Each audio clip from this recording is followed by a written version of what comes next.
ក្នុងរយៈពេលមួយទសវត្សរ៍ចុងក្រោយនេះវប្បធម៌នៃការទទួលទានកាហ្វេបានរីកដុះដាលយ៉ាងខ្លាំងនៅក្នុងប្រទេសកម្ពុជា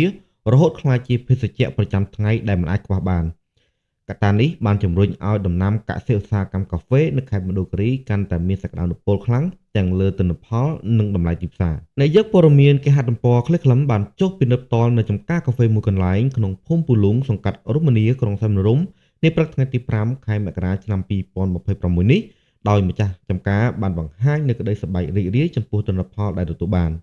លោកច័ន្ទទឹកដែលជាម្ចាស់ចំការបានដឹងថានៅលើផ្ទៃដីដាំដុះទំហំ8ហិកតាស្មើប្រមាណ8000ដើមលោកប្រមូលផលបានប្រមាណជា60តោននៅក្នុងរដូវកាលឆ្នាំ2025-2026នេះដោយតម្លៃលក់ចេញ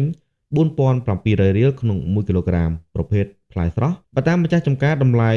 4700រៀលនេះក៏ជាតម្លៃមួយដ៏ល្អដែលអាចឲ្យកសិករទទួលបានប្រាក់ចំណេញសមរម្យបន្ទាប់ពីទូទាត់លើការចំណាយថែទាំ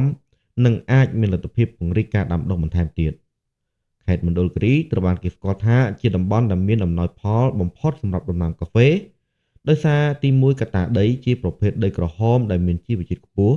2អាកាសធាតុត្រជាក់អំណោយផលដែលធ្វើឲ្យគ្រាប់កាហ្វេមានគុណភាពល្អនិងមានរសជាតិឈ្ងុយឆ្ងាញ់ប្លែកពីតំបន់ផ្សេងៗ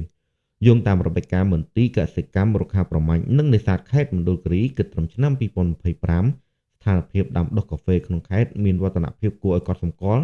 ចំនួនចំការសរុបអនុវត្តបាន627ហិកតាបរិមាណផលសរុប1247តោន